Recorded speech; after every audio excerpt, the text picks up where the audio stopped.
कोई भी सपना साकार करने के लिए सबसे जरूरी है सही कोच का होना। चुनिए अमोल कासर्स कॉमर्स एकेडमी को और करे अपने 11th 12th CA का सपना साकार। Download the app now. Hello नमस्कार दोस्तों, मैं अमोल कासर आपके साथ बहुत ही इंपॉर्टेंट वीडियो लेके जुड़ चुका हूं। दोस्तों, इस वीडियो में हम लोग इकोनॉमिक्स इस सब्जेक्ट की डिटेल में जितने इंपॉर्टेंट क्वेश्चंस है, जो क्वेश्चन एक्सपेक्टेड है या पढ़ाई का तरीका, एक स्ट्रैटेजी, ओसीएम का वीडियो आप लोगों ने बहुत प्यार दिया। उसे करीब करीब पिछले 24 घंटों में, 24 घंटे भी कंप्लीट नहीं हुए, 4000 से ज्यादा बच्चों ने देख लिया है। दोस्तों ट्रस्ट मी, ये वीडियो देखने के बाद भी आप लोगों को बाकी और कोई वीडियो देखने की जरूरत ना पड़े, इतना डिटेल एनालिसिस मैंने करके रखा हुआ है। और एक बात, ओसीएम में मैंने खुद आपको कुछ चीज कही थी, क्योंकि उस सब्जेक्ट का एक पैटर्न है कि आपने टेक्स्ट बुक के सवाल किए हैं तो आपको बहुत सारी चीजों को टेंशन लेने की जरूरत नहीं है, बहुत सारी चीजों की। अब इकोनॉमिक्स में क्या अलग है, कितने क्वेश्चंस है, आपको वेटेज सब पता ही रहेगा, लेकिन इस वीडियो को देखिए, बहुत सारी बातें आपको समझने वाली है। आ जाते हैं हमारे स्टूडियो में दोस्तों। पे अटेंशन, जैसे कि आपको यहाँ पे अभी स्क्रीन पे दिख रहा है पेपर। ओके, अब इस पेपर के बारे में कुछ अगर मैं राय रखूं तो पहले वो सुन लीजिए, ताकि आपको पता चले आगे का कम्युनिकेशन मेरा जिस पॉइंट से रिलेवेंट रहेगा, जिस पॉइंट से रिलेटेड रहेगा, आपको इस अटेम्प्ट में क्यों इकोनॉमिक्स पे ज्यादा ध्यान देना है। अगर आप कहो कि सर कोई पेपर अगर डिफिकल्ट आया तो क्या इकोनॉमिक्स का पेपर डिफिकल्ट आ सकता है क्या? अब डिफिकल्ट का अपना एक डेफिनेशन है। जिन्होंने पढ़ाई कुछ भी नहीं की और सिर्फ सिलेक्टेड क्वेश्चन करके चले गए, और मैं बहुत ही रिस्पॉन्सिबिलिटी के साथ ये वर्ड यूज कर रहा हूं दोस्तों, ये स्टेटमेंट यूज कर रहा हूं मेरा, डिफिकल्ट इज उन बच्चों के लिए। अगर इकोनॉमिक्स में आप एक्सरसाइज क्वेश्चन करके जा रहे हो, सिर्फ एक्सरसाइज क्वेश्चन, तो मान लीजिए पेपर डिफिकल्ट जाएगा।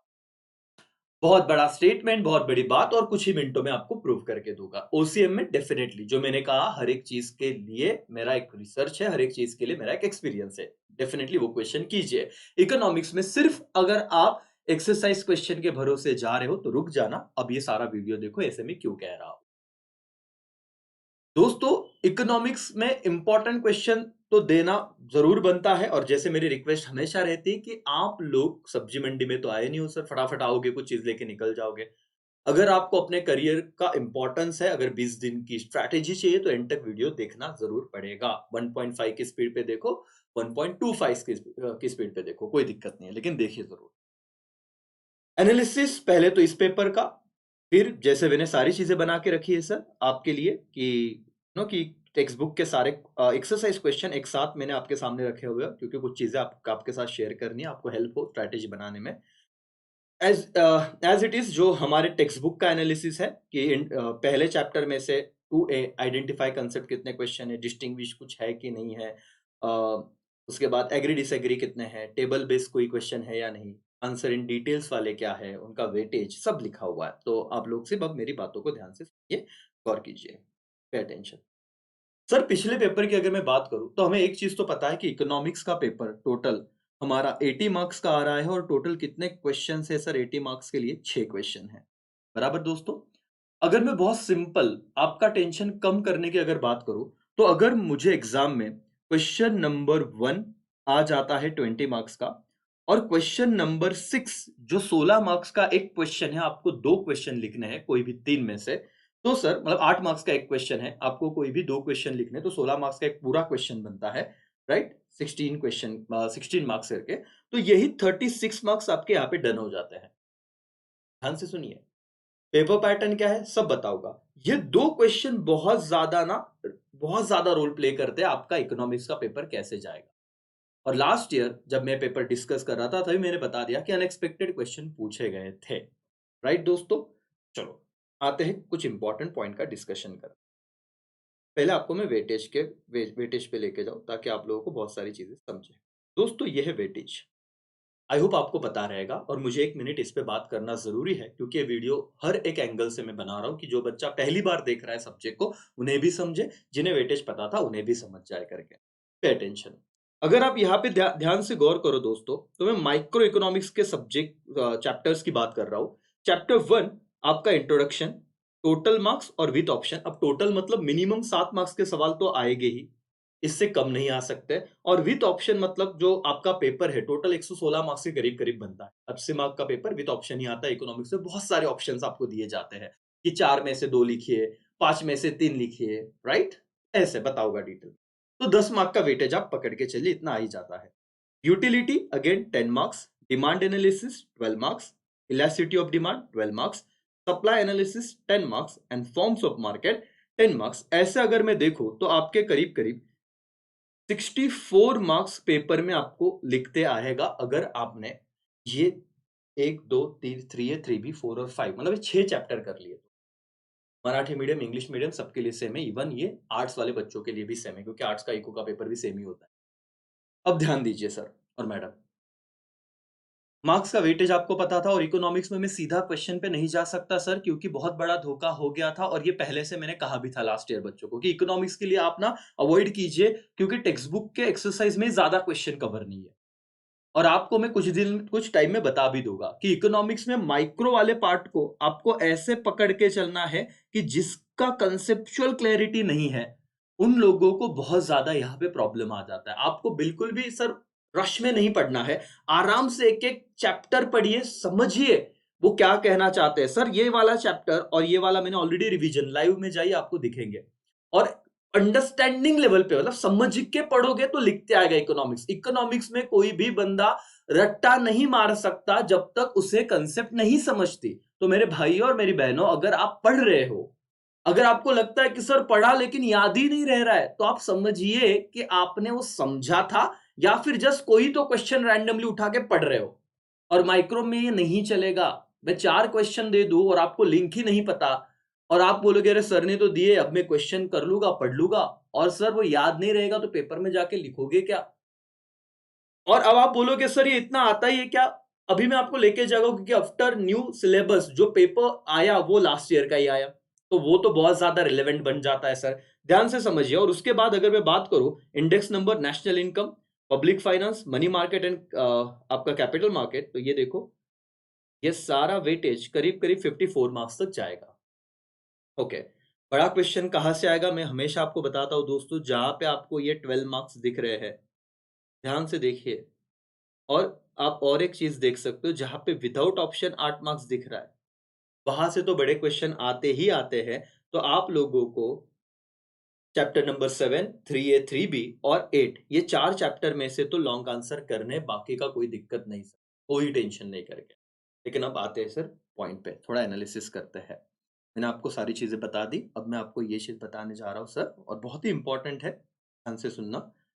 20 मार्क्स के क्वेश्चन को फिलहाल मैं छोड़ रहा हूँ, वहां पे आप ये जो आप देख रहे हो बेटा, ये येलो मार्क जो है वो माइक्रो इकोनॉमिक्स के क्वेश्चन है, और जो आपको ये वाला कलर दिख रहा है ये मैक्रो इकोनॉमिक्स के क्वेश्चन है। तो ध्यान से इस चीज को समझिएगा, मैंने ऑलरेडी सारा एनालिसिस कर दिया है। सर ये आ रहा है आपके सामने question number 2A। Question number 2A कितने मार्क्स के लिए था सर? 6 मार्क्स के लिए था। 2A बोल रहा हूं मैं स्पेसिफिकली, क्वेश्चन 2 तो पूरा 12 मार्क्स के लिए, लेकिन 2A identify and explain the following concept, 6 marks के लिए कोई भी 3 कंसेप्ट आपको आंसर करना है 3 क्वेश्चन का। और दोस्तों आपको पूछे जाएंगे 5 क्वेश्चन, 5 में से 3 क्वेश्चन आपको लिखने हैं, और तीनों के तीनों क्वेश्चन सर यहां पे पहले 3 माइक्रो इकोनॉमिक्स में से आ रहे हैं, chapter 1, chapter 3A and chapter 4। तो अगर आपने कंसेप्चुअल पढ़ा है तो आपको ये कंसेप्ट आइडेंटिफाई करते आएगी। जो अपने ऐप में नोट्स दिया है, आपके पास डाइजेस्ट रहेगा, उसका एक्स्ट्रा क्वेश्चन पढ़िए, क्योंकि ये आप देख लीजिए सर और मैडम, ये टेक्स्ट बुक के क्वेश्चंस नहीं है, एक्सरसाइज के क्वेश्चन नहीं है। टेक्स्ट बुक के मतलब एक्सरसाइज के क्वेश्चन नहीं है, लेकिन आप अगर पूरा बुक, पूरा चैप्टर कंसेप्चुअल पढ़ते हो तो आंसर आ ही जाता, कोई दिक्कत नहीं थी। इसका मैं आपको ये पार्ट रह गया है, एक पार्ट मैंने ऑलरेडी बनाया हुआ है, दूसरे पार्ट में मैं आंसर दूंगा इसका। लेकिन अब समझिए सर, मैक्रो के 2 थे लेकिन आपको लिखना कितना था? एनी 3। तो अगर आप माइक्रो इकोनॉमिक्स पे फोकस करते हो, मैं बार बार चिल्ला चिल्ला के बताता हूं कि सर 10 चैप्टर नहीं हो रहे, पहले स्ट्रेटेजिकली जाइए, पहले 5 चैप्टर को, मतलब इंक्लूडिंग 3A 3B, अगर वो 6 चैप्टर होते हैं तो 6 चैप्टर को अच्छे से पढ़िए। एक दिन में एक चैप्टर सर, मैंने 1-1 घंटे के रिवीजन लेक्चर में वो चैप्टर खत्म हो रहे थे। डिस्क्रिप्शन में जाओ, ब्रह्मास्त्र बैच रहेगा, नहीं तो प्लेलिस्ट में जाके नीचे सर्च करो इको ब्रह्मास्त्र, वहां पे देखो सर 30-40 मिनट में एक एक चैप्टर खत्म हो रहा है मालिक। आप लोग बहुत बर्डन मत बनाइए, 120-130 पेजेस की बुक है। मैं वही कह रहा हूं कि आपका इको का सबसे छोटा बुक रहेगा, टेक्स्ट बुक, लेकिन कंसेप्चुअल अंडरस्टैंडिंग ज्यादा, आप आराम से पढ़िए तो लिखते आएगा। नहीं समझा बिना समझे जा रहे हो आगे, कोई भी मीडियम हो सर, लेकिन फिर बोलना मत, कहना मत कि यार सर आपने बताया नहीं करके, हम तो रटते रह गए, इकोनॉमिक्स समझ में ही नहीं जा रहा है। आप बहुत होशियार हो दोस्तों, जरूरत है उससे समझने की। बिना समझे रटने से कोई फायदा नहीं होगा। आपको मैं बहुत सारी चीजें प्रूव करा के दे रहा हूं कि क्यों पहले 6 चैप्टर का बहुत ज्यादा इंपॉर्टेंस है। वैसे तो देखो, मैंने 7वां और 9वां चैप्टर आपको कहा ही है, 7वां 8वां चैप्टर भी रादर, तो आपको ये नेशनल इनकम में से तो क्वेश्चन दिखेंगे ही। ओके एनीवेज, अब हम आते हैं टू बी मतलब distinguish. Total question number 2 12 marks के लिए है, उसमें से 2A आएगा आइडेंटिफाई द कंसेप्ट 6 मार्क्स के लिए, और 2B आएगा डिस्टिंग्विश बिटवीन। अब डिस्टिंग्विश बिटवीन अगर आपको करना है दोस्तों, तो आप देख सकते हो कि आपको कितने डिस्टिंग्विश लिखने हैं, टोटल कोई भी 3। कितने मार्क्स का सवाल है, 6। 2 मार्क्स का एक है, सर आपको पता है, कोई बताने की जरूरत नहीं। अब ये एनालिसिस कीजिए कि लास्ट ईयर में कोई भी 3 लिखना था, ये पहले 3 ही माइक्रो इकोनॉमिक्स से आए हुए हैं और लास्ट के 2 मैक्रो इकोनॉमिक्स से आए हुए हैं। तो अगेन यहां पे जिस बच्चे ने माइक्रो के चैप्टर बहुत ही अच्छे से समझ के किए हुए थे, उनको तो कोई दिक्कत ही नहीं करके मैक्रो लिखो, अच्छी बात है, कोई भी 3 लिखने हैं 5 में से। लेकिन देखो ना, slicing method, lumping method, chapter 1 joint complementary demand and competitive demand, chapter 3A total revenue and marginal revenue, chapter कौन सा आपका, आई थिंक सो, हाँ 4-1 सप्लाई का। सर अब देखिए, अब आप ये भी क्या एक्सरसाइज क्वेश्चन है क्या, आंसर इज नो। ओसी में आएगा, उसका टेंशन मत लो, अभी ये मत वो अभी कुछ सोचने मत लगना सर वहां पे नहीं आया तो, डेफिनेटली वो वैसे ही स्ट्रैटेजी है सर, सब्जेक्ट अलग है। इस सब्जेक्ट में आपको इंस्टीट्यूट, आपका बोर्ड चाहता है कि इकोनॉमिक्स में बच्चा ज्यादा दिल लगा के कंसेप्चुअल अंडरस्टैंडिंग से पढ़े। मैं डरा नहीं रहा हूं, और सर अभी आपको ये चीज नहीं पता चलेगी, आप वही चीज करके चले जाओगे, क्या क्या यूज है। और मैं 2 क्वेश्चन आऊं सर, कोई भी रैंडम ले आएगा आपको बता देगा, आपको मैं प्रूफ देता हूं, देख लीजिए क्या है डिस्टिंग्विश बिटवीन, एक बार पढ़ लो, slicing method, lumping method, chapter 1 joint and complementary demand, chapter 3A। ठीक है, उसके बाद टोटल रेवेन्यू, मार्जिनल। तो माइक्रो के तो मैं आपको बता सकता हूं, चलो आ जाते हैं अपने टेक्स्ट बुक के, आपको पेज नंबर के साथ लेके जाऊंगा ना, तो कोई दिक्कत ही नहीं रहेगी, और आप ही अगर देखोगे तो क्या ही कहना। चैप्टर 1 सर, ठीक है, आ जाओ, मैं आपको बताता हूँ, पेज नंबर 7 पे आ जाओ। देखो चैप्टर 1 में क्या डिस्टिंग्विश का कोई सवाल दिया था, देख लो। क्वेश्चन 2 है, question 3 identify, question 4 answer the following है, क्वेश्चन 5 एग्री डिसएग्री है, क्वेश्चन 6 नहीं सर, क्वेश्चन 1 में तो डिस्टिंग्विश है, चैप्टर 1 के एक्सरसाइज में तो डिस्टिंग्विश है ही नहीं, लेकिन इन्होंने तो दे दिया लंपिंग और स्लाइसिंग। ये कब समझता, जब आप चैप्टर को अच्छे से पढ़ो एक बार अपने हिसाब से। और अब बच्चे पूछते हैं सर 2 मार्क्स के लिए 4 पॉइंट लिखे क्या। अरे मेरे भाइयों और बहनों, बोर्ड वालों ने क्लियरली कहा है 1 मार्क्स को हम 1 पॉइंट दे देंगे, अगर वो 1 पॉइंट बहुत ही ज्यादा प्रिसाइज अच्छे टू द पॉइंट रहा, फेंका हुआ नहीं रहा। अब तुम बताओ, लंपिंग और स्लाइसिंग आपको थोड़ा बहुत अंडरस्टैंडिंग आ रहा है, आप 2 पॉइंट बना सकते हो तो बनाओ, वहां पे पैनिक मत होना। कुछ तो आना, एटलीस्ट 2 पॉइंट रिक्वायरमेंट, आप 3-4 लिख सकते हो, बहुत अच्छी बात है, आप लिखिए, मना नहीं कर रहा हूं, लेकिन सर यहाँ पे 1 नहीं हो रहा है और तुम 4 के पीछे लग रहे हो, तो ये गलत है। खुद पे ही प्रेशर ला रहे हो, पहले एटलीस्ट बेसिक तो कंप्लीट कर लो। नहीं है, अच्छा ओके, 3A में जाता हूं, ये तो चलो यूटिलिटी के है 16 तक, उसके बाद यस, यस 3A क्या डिस्टिंग्विश है, देखो टेक्स्ट बुक में। तो ये क्यों बता रहा हूं सर, मैं अगर चाहता तो बता सकता था ना, टेक्स्ट बुक के क्वेश्चन इसके भी कर लो, और आप शायद यही कर रहे होगे ओसी का लेक्चर देख के, तो आप गलत हो जाते। अब देखिए यहाँ पे desire and demand, expansion of demand and contraction of demand, increase in demand and decrease in demand. But obvious sir, ये ऐसा, इसका मतलब ये नहीं कि ये नहीं करने हैं, ये तो हम करेंगे, नसीब अच्छा रहा तो डेफिनेटली यहां से आएगा। बट सर यही तो मैं बता रहा हूं कि आप जब अपने पेपर पे जा रहे हो सर और मैडम, देखिए डिस्टिंग्विश हमने अभी अभी किया माइक्रो से, 3A से क्या डिस्टिंग्विश आया था, आप अपनी खुली आंखों से देख लीजिए। Joint that is complementary demand and competitive demand, इसी चैप्टर का था, क्या एक्सरसाइज में दिया है, नहीं। तो आपको वो कंसेप्चुअल अंडरस्टैंडिंग, रटना नहीं बोल रहा हूं, अगर वो समझ लेते तो लिख पाते। तो एक्सरसाइज क्वेश्चन करो, वहां से आ जाएगा तो अच्छी बात है सर, लेकिन उसी वही करेंगे। कोई सर अगर मैं आता और बोलता चलो ये एक्सरसाइज क्वेश्चन लो बेटा, ये आईएमपी कर दो, चलो ये वाला क्वेश्चन इस बार आईएमपी करो, ये से लिख दिया मैंने आईएमपी, मस्त, आप बोलोगे हाँ सर ये कर लेंगे, ये कर लेंगे, इतना ही करेंगे, बाकी इको पढ़ेंगे भी नहीं। माइक्रो इकोनॉमिक्स अगेन बहुत सिंपल है, अगर समझा तो, और समझना है तो सर पहले मेरा वो ब्रह्मास्त्र बैच में चले जाओ, बहुत सारी बातें आपको समझ आएगी, बहुत सारी बातें क्लियर। जिन्होंने ऑलरेडी जो एग्जाम ओरिएंटेड बैच ऐप पे लिया हुआ है कोई भी, वो एक बार सारे लेक्चर 2 बार 3 बार देखा, आपको तो वहीं पे लर्न हो जाएगा। कोई भी crash batch, regular batch, app पे बहुत सारी बातें हैं। आपको जिस भी टीचर ने पढ़ाया बहुत ही अच्छा पढ़ाया होगा सर।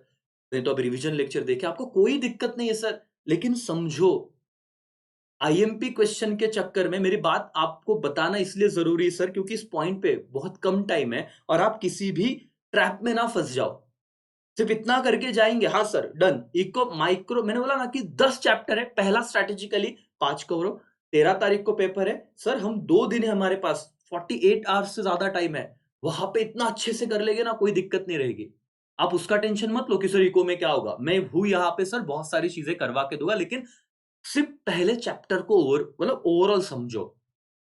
बहुत सारी चीज़ें आपको अपने मन से लिखी तो लिखा तो मार्क्स मिल जाता है सर। अपना टोटल हाईएस्ट 98 मार्क्स का इकोनॉमिक्स का, ऐसे टफ पेपर में।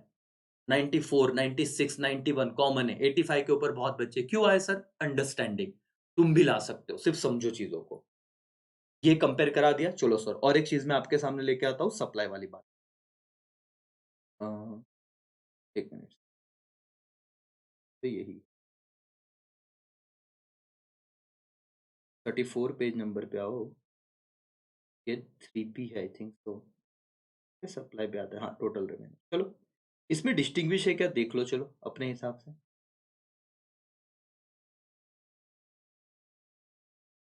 ठीक है, यहाँ पे कितने distinguish? Stock supply, expansion of supply, increase in supply, contraction of supply and decrease in supply, average revenue और क्या दिया है? Average cost. ऊपर कुछ है क्या, देख लेते हैं सर। नहीं है तो 4 ही क्वेश्चन दिए थे, क्या थे देख लो एक बार। Stock and supply concept, definitely ये इंपॉर्टेंट है, ये करना बेटा, ऐसे नहीं बोल रहे हो कि मत करना, ये तो पहले करोगे ही। इतना तो अपने बस में हम करेंगे, लेकिन हम इतना ही करेंगे और चैप्टर नहीं पढ़ेंगे, अंडरस्टैंडिंग नहीं लेके, वो गलत हो जाएगा। एक्सपांशन कॉन्ट्रैक्शन सर, मैंने कहा ना कि लास्ट में मैं आपको जो कंसेप्ट पढ़ाऊंगा, ये जो पेपर अपना लास्ट ईयर का था वो पूरा देख लेना, उसका आपका ये कंसेप्ट ही खत्म हो जाएगा वाला। और लास्ट में क्या दिया है? एवरेज रेवेन्यू और एवरेज कॉस्ट। ठीक है सर, पेपर में क्या आया है करके देखते हैं हम लोग। डिस्टिंग्विश आया है total revenue and marginal revenue. आप बोलोगे सर आया था ना, क्वेश्चन देख लो क्या है, देख लो अपने आंखों से। टोटल रेवेन्यू एंड मार्जिन, डरो मत, मेरा पर्पस डराना नहीं है, समझाना है। सर अभी भी वक्त तो है, ऐसा तो नहीं हुआ पेपर में जाने के बाद समझा रहे यार लग गई करके, नहीं। इसीलिए माइक्रो इकोनॉमिक्स में समझना, समझ के पढ़ना जरूरी था सर। आपके सामने ये पिछले साल का पेपर और कुछ एक्सरसाइज जो लास्ट ईयर की सेम बुक है, आपके सामने टेक्स्ट बुक है, उसके सामने हम कंपेयर कर रहे हैं। लेक्चर ना ये एनालिटिकल हुआ सर, जिसमें आप लोगों को हो सकता है थोड़ा डर लगे, लेकिन हमारे पास वक्त है तो हो सकता है उसको हम ना ओवरकम कर सकते हैं जरूर। माइक्रो क्या लगता है तो ये 6 चैप्टर का ना रिवीजन मैं लूंगा, यहीं पे आपको बता रहा हूं। जितने ऑलरेडी है वो तो आप देखो, जो नहीं है वो मैं प्रोवाइड करूंगा। लेकिन उतना अगर आपने समझ लिया ना, बहुत टेंशन कम हो जाएगा और आपको सब लिखते आएगा, उसका टेंशन मत लो करके। एक्सरसाइज के क्वेश्चन ना करे ऐसा मैं नहीं कह रहा हूं, लेकिन उस पे ही डिपेंड रहना सर गलत बात है। और जब मैं इंपॉर्टेंट क्वेश्चन थोड़ी देर बाद दूंगा या फिर मैं बताऊंगा कि ये करो, तो इसका मतलब ये होता है कि इकोनॉमिक्स में कोई आपको 4 क्वेश्चन दे और बोल दे ये कर लो, और तुम्हारी अगर पेपर में बच जाए सर, तो वो बताने वाला वापस कि अरे हाँ मैंने तो बोला था, अभी तुम्हारी मर्जी, तुमने नहीं किया। ऐसे नहीं होगा सर। चलो, क्वेश्चन थर्ड पे जाते हैं सर। तो देखो, price index and quantity index, internal and external debt, ये मैक्रो के ना एज इट इज आ रहे हैं। तो मैक्रो के आप ये इतना लिबर्टी ले सकते हो कि मैक्रो इकोनॉमिक्स के ना एक्सरसाइज क्वेश्चन करो, क्योंकि मैक्रो बहुत बच्चों से होता ही नहीं है ना। बट बहुत सिंपल है अगर आपने समझ के किया तो। माइक्रो में कंसेप्चुअल अंडरस्टैंडिंग ज्यादा है, और मैक्रो में आपको ना समझ के पढ़ना पड़ता है बहुत बार, और एक बार पढ़ लिया तो खत्म बात। चलो, 2 क्वेश्चन तक हो गया तो 20 मार्क्स, और ये मेरे कितने मार्क्स हो गए? 12 marks, 32 marks. Done. Question number 3, answer the following any 3, 12 marks, 4 marks का एक क्वेश्चन है। मेरा पहला एनालिसिस सर कि यहाँ पे भी आपको टोटल क्वेश्चन दिए गए थे 5, 5 में से कितने लिखने थे? 3। उसमें से 4 क्वेश्चन किसके हैं? माइक्रो के। एक क्वेश्चन क्या है? मैक्रो का। एनालिसिस आपके सामने है। तो जो बच्चा अगर माइक्रो बहुत अच्छे से कर रहा है, उसकी नैया डूबेगी नहीं, उसे कुछ ना कुछ तो समझ के लिखते ही आएगा। समझा बेटा? एनालिसिस समझ रहा है? आप देखो अगेन, चैप्टर 1 से क्वेश्चन है, चैप्टर 5 से एक क्वेश्चन है, चैप्टर 2 से एक क्वेश्चन है utility, explain the ratio measures मतलब ये चैप्टर 3B से क्वेश्चन है। देखो माइक्रो इंपॉर्टेंट क्वेश्चन सर, पूरा चैप्टर ना 4-5 पेजेस का है। अगर आपको याद हो तो मैंने बहुत दिनों पहले आपको टिक करने का एक फॉर्मूला दिया था कि ये चैप्टर हुआ टिक करो। वहां पे देखो नंबर ऑफ पेजेस भी दिए, 4 पेजेस, 5 पेजेस, 6 पेजेस, ऐसे चैप्टर खत्म हो रहा है। ओसी का एक चैप्टर सर आप देखो 40-50 पेजेस का, और 40-50 पेजेस में मेरे हिसाब से मोर देन हाफ सिलेबस तुम्हारा माइक्रो का तो खत्म हो जाएगा। सिंपल सी बात है सर, करो चौथा क्वेश्चन डन। ठीक है बेटा, आप बोलोगे सर ये भी इसका है क्या, explain the scope of macro वगैरह, ये क्या, ये तो एक्सरसाइज से आया था कि कुछ भी नहीं आया था, वो दिखा दो एक बार। चलो सर आप अपने पेज नंबर पे आ जाओ, एवरीवन देख लेते हैं क्या ही है सर, 1-2 मिनट ज्यादा जाएंगे, लेकिन अगर आ गया है तो अच्छी बात है। डिस्टिंग्विश तो आए नहीं, हमने देखा आइडेंटिफाई द कंसेप्ट भी नहीं आए, तो हम उसको रिलाई नहीं कर सकते, हम देख के समझेंगे। आंसर द फॉलोइंग, ये देखो ये वाला क्वेश्चन, कुछ तो बनेगी ना बात सर, है ना। ये रहा देखो, ये था text book, explain the what scope of macro economics. तो ये वाले क्वेश्चन आप आंसर द फॉलोइंग यहां से एक बार करो, डेफिनेटली यहाँ पे आप चांस भी ले सकते हो कि हाँ सर यहाँ पे ज्यादा स्कोप नहीं है, जहां पे अभी एक्सप्लेनेशन वाली बात आ गई तो वो शायद इसको फॉलो करे, तो प्रायोरिटी पे ये वाले क्वेश्चन आपको कर लेने हैं, कोई दिक्कत नहीं कर, समझा। तो यहाँ से स्ट्रेट फॉरवर्ड था, explain the what scope of macro economics, और देख लेते हैं सर स्कोप था या इंपॉर्टेंस था एक बार। हाँ स्कोप ही था, मैक्रो इकोनॉमिक्स डन। उसके बाद क्या था sir, explain any 4 features of monopoly. ठीक है सर, मोनोपोली पे भी जाता हूं, और देखते रहिए अगर ये मैच हो गया ना सर तो आपको इतना तो भी रिलीफ मिलेगा कि क्वेश्चन 3 का तो हम रिस्क ले ही सकते हैं सर। मोनोपोली, चलो मोनोपोली किधर है, नेक्स्ट चीज ये नेक्स्ट वाला, ये वाला answer the following, explain the types of monopoly. देखो यहाँ पे क्या था एक्चुअली, टाइप्स ऑफ मोनोपोली दिया गया था, बाकी तो कोई क्वेश्चन अलग ही है सर, उसमें कोई दिक्कत नहीं है, लेकिन यहाँ पे टाइप्स ऑफ मोनोपोली है, पेपर में क्या आया, फीचर्स ऑफ मोनोपोली, मतलब इन शॉर्ट, एक मिनट आपके सामने स्क्रीन क्या था, यस सॉरी, देखो यहाँ पे उन्होंने दिया है क्या सर क्वेश्चन, कि टाइप्स ऑफ मोनोपोली। हमारे पेपर में क्या आया हुआ है सर, टाइप्स ऑफ मोनोपोली नहीं आया, हमारे क्वेश्चन हमारे पेपर में आया हुआ है सर क्या, just a minute, features of monopoly. तो यहाँ पे सर और एक बात समझनी है, तो मोनोपोली तो पढ़ना ही था, लेकिन अगेन आप लोग अपने ये 20 दिन में ना मैं बोल रहा हूँ ना सर, होता है बहुत आराम से होता है, इकोनॉमिक्स बहुत छोटा सा सिलेबस है, सब आपका आराम से हो जाएगा अगर आप समझ के पढ़ोगे तो। सर 40 घंटे बिना समझे रटने से क्या फायदा, अगर आप 10 घंटे में समझ के पूरा याद रख सकते हो। अंडरस्टैंडिंग पे प्लीज फोकस कीजिए, कंसेप्चुअल बातें चलेगी और आपको समझेगा। अगर आपको थोड़ा मतलब डेमो चाहिए तो अपने यूट्यूब पे ही लाइव सेक्शन में जाइए, इकोनॉमिक्स का रिवीजन वाले वीडियो दिखेंगे। आपको और थोड़ा फास्ट रिवीजन चाहिए, आप ब्रह्मास्त्र बैच में जाइए, प्लेलिस्ट में वहां पे आपको वीडियो दिखे। ठीक है, तो यहाँ पे और एक चीज आपने क्रॉस चेक कर ली मालिक, एवरीबॉडी यस और नो, हाँ। और समझाने का पर्पस क्या है सर, 15-20-23 मिनट से बात कर रहा हूँ, समझने वाले को इशारा काफी, क्योंकि मैं जो चीजें बता रहा हूँ सर वो आपके ही मतलब अपने ही बोर्ड एग्जाम का जो एग्जाम पेपर पैटर्न चेंज होने के बाद पहला पेपर, क्योंकि इसके पहले वाला कोई पेपर अवेलेबल नहीं है सर, ये पहला पेपर था और उसका हम एनालिसिस सीधा सीधा कर रहे हैं सर, कोई दिक्कत नहीं करके। यस चलो ध्यान दोगे सर, तो ये तो मुझे वापस एक बार मेरे दिमाग में, मेरे ज़हन में एक बात आ गई कि अब ना हमको माइक्रो में बहुत अच्छे से पढ़ना है। मैं आपको सीधा इम्पोर्टेंट चैप्टर्स बताऊँगा, कंसेप्ट बता सकता हूँ, लेकिन आपको ये समझ में आ रहा है कि रिस्क मत लेना, इको का पेपर वो थोड़ा कंसेप्चुअल ही निकालते हैं। ओके? तो आपको समझना वो ज़्यादा इम्पोर्टेंट है, वो ज़्यादा मायने रखेगा। अगेन सर आपको वापस देखिए ना, क्या एनालिसिस था सर? कोई भी 3 लिखने थे, देखो येलो में 5 दिए हुए, 4 अगेन माइक्रो के क्वेश्चन है, एक क्या है मैक्रो का, 3 का मैंने बताया था। अब देखो एग्री डिसएग्री, एग्री डिसएग्री में क्वेश्चन नंबर 4 12 मार्क्स का है।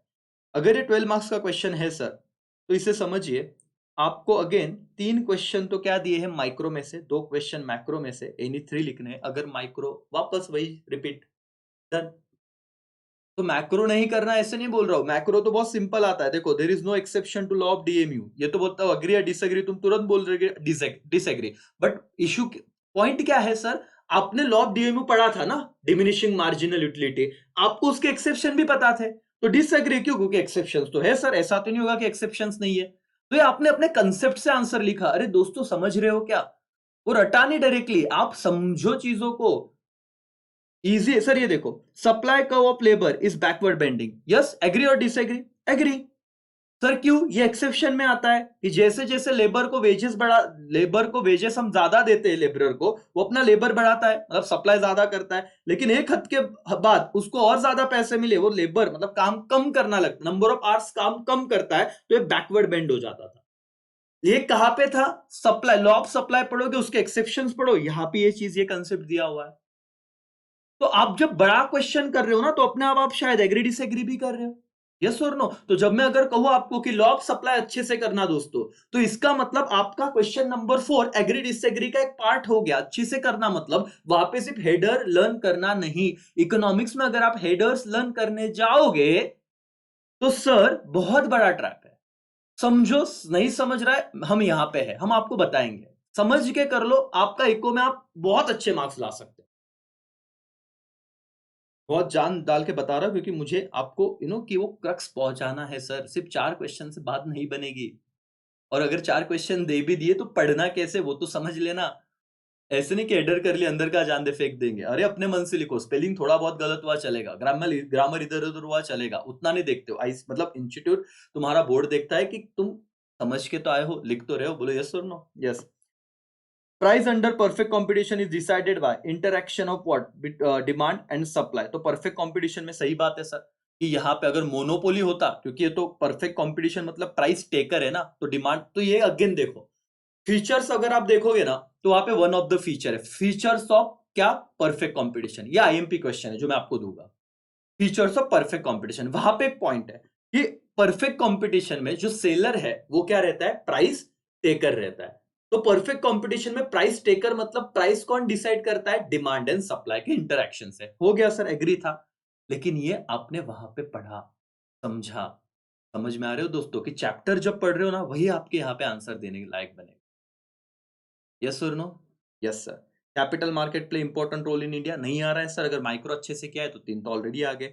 Balance of payment is same as balance of trade, sir difference, ये डिसएग्री, क्योंकि आप लास्ट चैप्टर देखो, 3 मार्क्स का वेटेज था। लेकिन ये छोटे छोटे चैप्टर नहीं छोड़ने हैं, बाकी तो रिवीजन लेक्चर भी आप देख लो।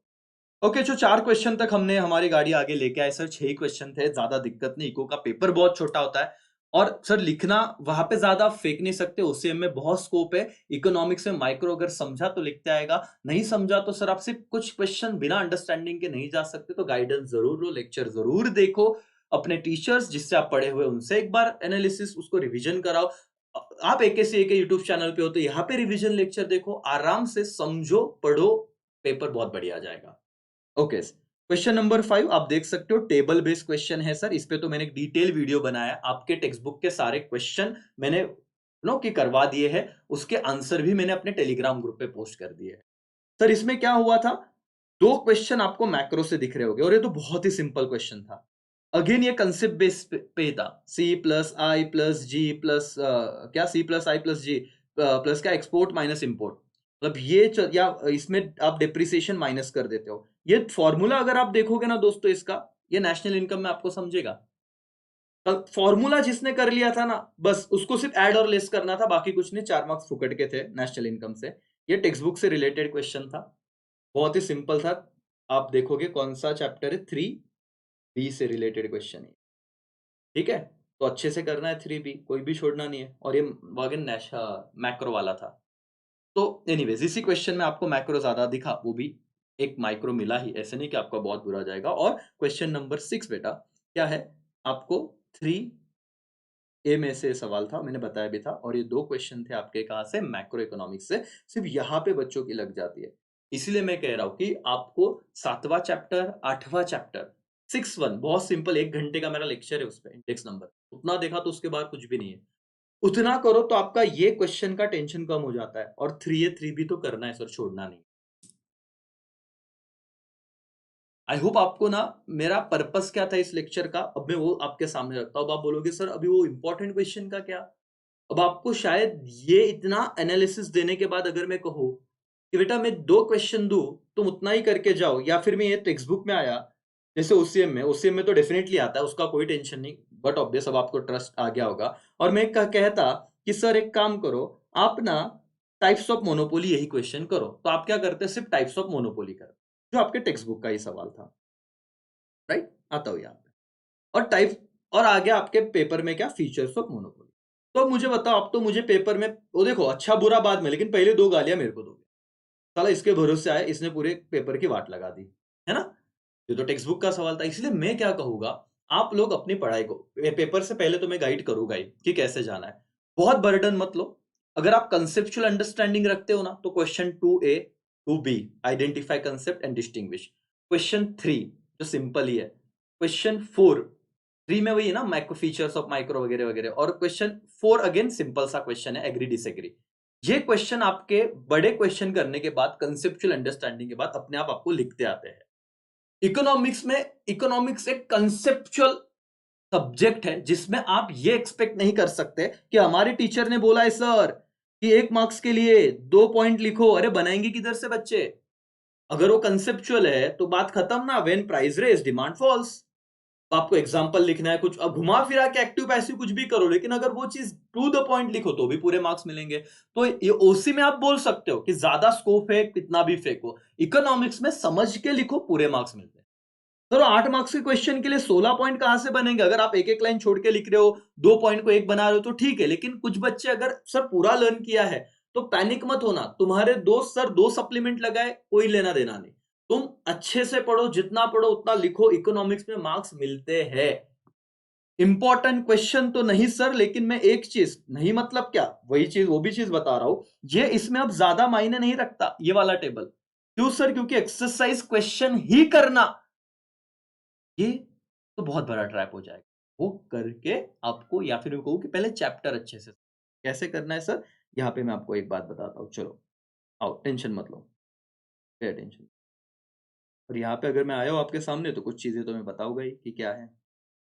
ये देखो 7 पेजेस का, मतलब 7 में से वो एक्सरसाइज, मतलब कुछ तो क्वेश्चन वाले पेज होता है। 5 पेजेस का आपका चैप्टर है, introduction to micro and macro. उसके बाद यूटिलिटी 8 से लेके 16, तो करीब करीब 6 पेज, 6 से 7 पेज आपका यूटिलिटी वाला चैप्टर है। और बहुत ही सिंपल है। यूटिलिटी मतलब क्या, वांट सेटिस्फाइंग कैपेसिटी और power of commodity, it is known as utility. उसमें टीयू और एमयू है, तो पॉइंट वाइज जाओ, उसके लिए मैं एक अलग से वीडियो लाऊंगा। मैं तो आपको पूरा ही कवर कराऊंगा सर। और मैं ये भी बता दूंगा कि बहुत सिंपल है। अगर इसमें 1000 क्वेश्चन होते तो मैं बोलता कि भाई ये 4 करो, है ही गिन के 4-5 क्वेश्चन।